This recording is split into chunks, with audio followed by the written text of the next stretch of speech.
हरे कृष्णा। आज की श्रीमद् भागवतम क्लास में आप सबका हार्दिक स्वागत है। कल हमने सुना कैसे भगवान ने परीक्षित महाराज की रक्षा करी उत्तरा के गर्भ में और किस तरह से परीक्षित महाराज का जन्म हुआ और कैसे भगवान जो है अपने भक्तों का घमंड जो है वो कैसे चूर करते हैं। आज हम सुनेंगे कैसे परीक्षित महाराज साक्षात कलयुग को जब मिलते हैं तो क्या उनका संवाद होता है। तो परीक्षित महाराज इस पूरे संसार के सम्राट थे। जब भगवान इस धरा भूमि को छोड़ के चले गए तो पांडव भी परीक्षित को राजा बना करके उसको राजगद्दी दे करके वो भी स्वर्गारोहण के लिए निकल पड़े। तो अब परीक्षित महाराज जो है धीरे धीरे जब बड़े हुए तो वो पूरे संसार के वो राजा थे। तो और वो बहुत ही अच्छे से धार्मिक पद्धति से अपना राज्य को चलाते थे। उनके राज्य में राम दरबार जैसा सुख समृद्धि था। एक बार परीक्षित महाराज वन में शिकार खेलने गए तो क्योंकि वो पृथ्वी के राजा थे तो उनका ऐसा मन हुआ कि आज मैं कोई नया मुकुट पहन के जाता हूँ। तो उन्होंने बहुत सारे राजाओं को जीता था। तो उन सब के मुकुट जो है उनके भंडार में पड़ा हुआ था। तो वो भंडार में गए, उन्होंने वहाँ पे जरासंध का मुकुट देखा। बहुत ही सुंदर लग रहा है, आज ये पहनता हूँ मैं। तो उन्होंने वो मुकुट पहन लिया और निकल पड़े शिकार पे। जब आगे वन में जाते हैं तो वो देखते हैं कि एक काला शूद्र जैसा व्यक्ति एक गाय को, जिसके सिर्फ एक टांग है, 3 टांग टूटी हुई है, उसको चाबुक से मार रहा है। अब ये देख करके तो परीक्षित महाराज बहुत ही गुस्से में आ गए। बोले गऊ को मार रहा है मेरे राज्य के अंदर। उन्होंने अपने शस्त्र उठा लिए। कलयुग ने बोला प्रभु 1 मिनट का टाइम दीजिए मेरे को।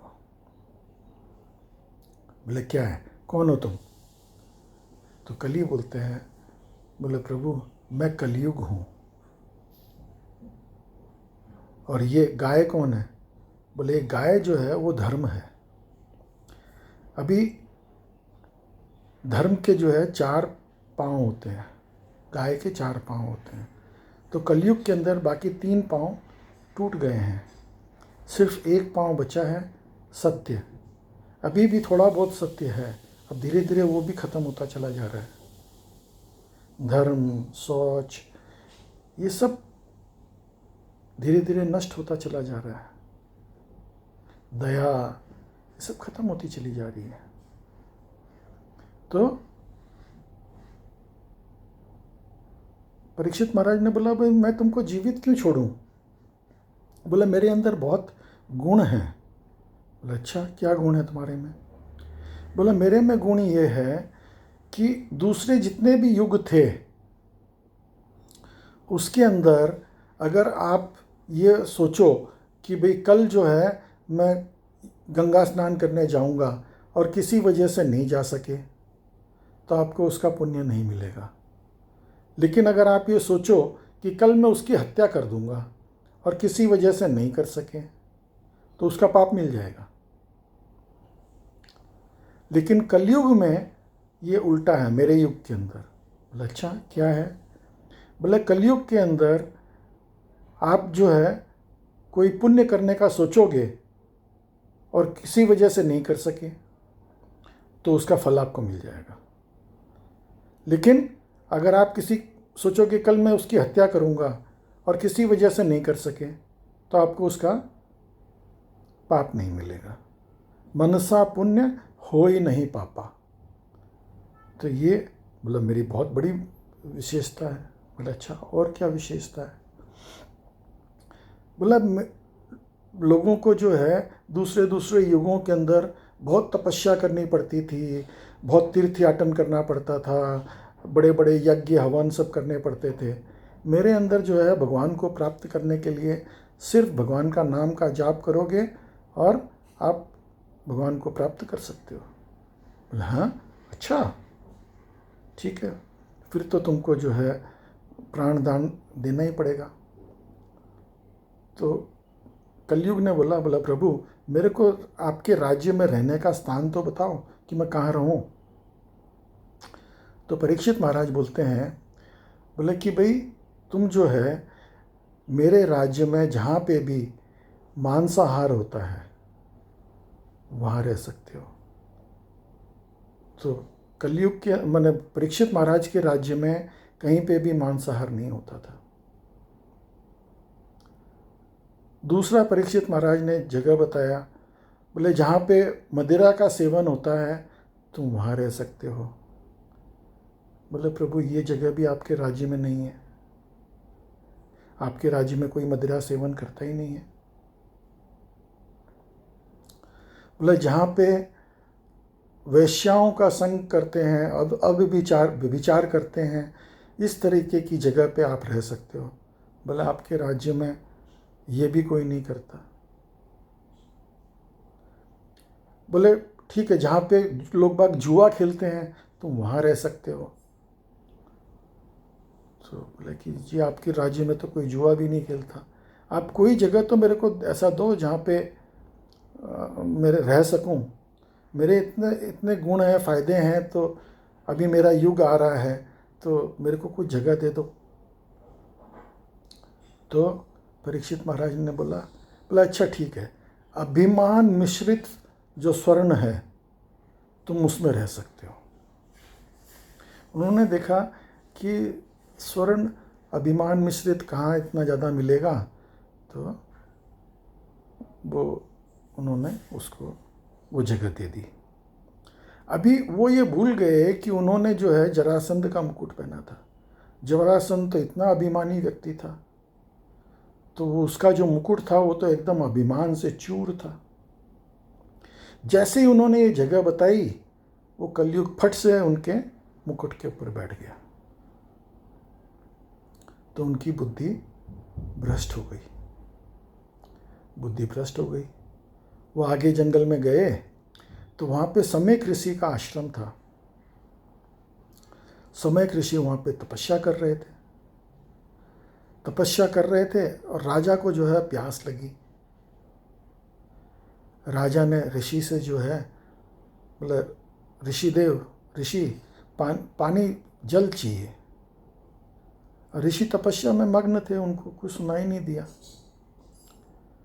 राजा को लगा ये मेरा अपमान कर रहा है, क्योंकि कलयुग उनके सर पे बैठा हुआ था। तो उसके अंदर जो है वो भ्रमित हो गए थे। तो बोले कि ये मेरा अपमान कर रहा है, मैं इसके आश्रम में आया हूँ, मैं राजा हूँ यहाँ का, और ये मेरा अपमान कर रहा है। मेरे को जल मांग रहा हूँ तो जल नहीं दे रहा है, ढोंग कर रहा है तपस्या करने का। तो वहाँ पे एक मरा हुआ सर्प पड़ा हुआ था। उन्होंने अपने धनुष से उस सर्प को उठाया और उसके गले में ऐसे पहना दिया। बोले जो आदमी मृतक के जैसा व्यवहार करे उसके गले में मृतक सर्प की माला ठीक है। ऐसा बोल करके वो माला पहना करके वहाँ से चल दिए। कुछ बच्चे वहाँ पे खेल रहे थे, उन्होंने इसको ये देखा राजा को ऐसा करते हुए। तो वो श्रमिक ऋषि का जो पुत्र था श्रृंगी, उन बच्चों ने जाकर के श्रृंगी को बोला, बोले कि ये राजा ने ऐसा ऐसा किया है, तुम्हारे पिता के गले में मरा हुआ सर्प पहना दिया। अब श्रृंगी को बहुत गुस्सा आया, उसने गुस्से में आके श्राप दे दिया। बोले तुमने मेरे पिता के गले में सर्प पहनाया है, जाओ ये सर्प जो है 7 दिन में आकर के तक्षक जो है, जो सर्पों का राजा है, वो आकर के तुमको डस लेगा और तुम्हारी मृत्यु हो जाएगी।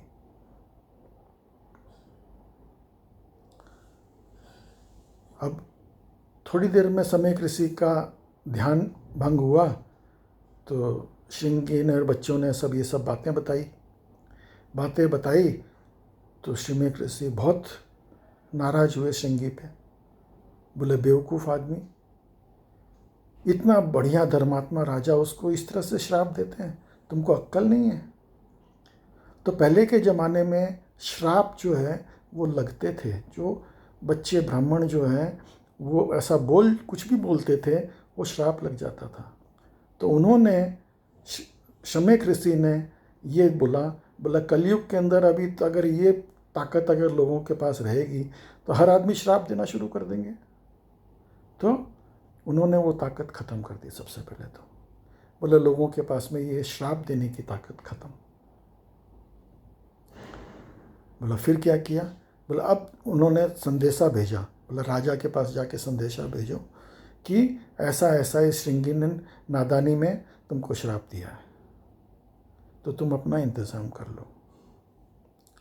इधर राजा अपने महल में पहुँचे और उन्होंने जैसे ही वो मुकुट उतार करके रखा, उनको तुरंत वो कली तो उतर गया उनके सर पे से, तो उनको तुरंत ध्यान आया। बोले अरे ये मैंने क्या कर दिया, समय ऋषि के गले में मरा हुआ सांप डाल दिया। वो तपस्या कर रहे थे, उनको बहुत गिलानी हुई। इतने में तो समय ऋषि का जो संदेश वाहक है वो पहुंचा उनके पास। बोले ये ऐसे ऐसे श्रृंगी ने आप, तो राजा बड़े प्रसन्न हुए। बोले अच्छा हुआ, मैंने जो पाप किया उसका दंड ये उचित दंड है, ये कम है ये दंड, लेकिन जो भी दिया मेरे को सिरोधार्य है। अब राजा ने जो है अपने पुत्र को राजगद्दी पर बिठा दिया और खुद जा कर के गंगा जी के किनारे बैठ गए। अब लोगों ने ये सब सुन करके परीक्षित महाराज के बारे में सब लोग वहाँ जमा होने लग गए परीक्षित महाराज के पास। बोले इतने बढ़िया धार्मिक राजा और ये अब 7 दिन के अंदर जाने वाले हैं। अब ये 7 दिन का जो महत्व है ये बहुत ही कमाल का है। ये हमारे लिए भी 7 दिन का टाइम है। 7 दिन हमको भी मिले हैं, 7 दिन परीक्षित महाराज को भी मिले थे।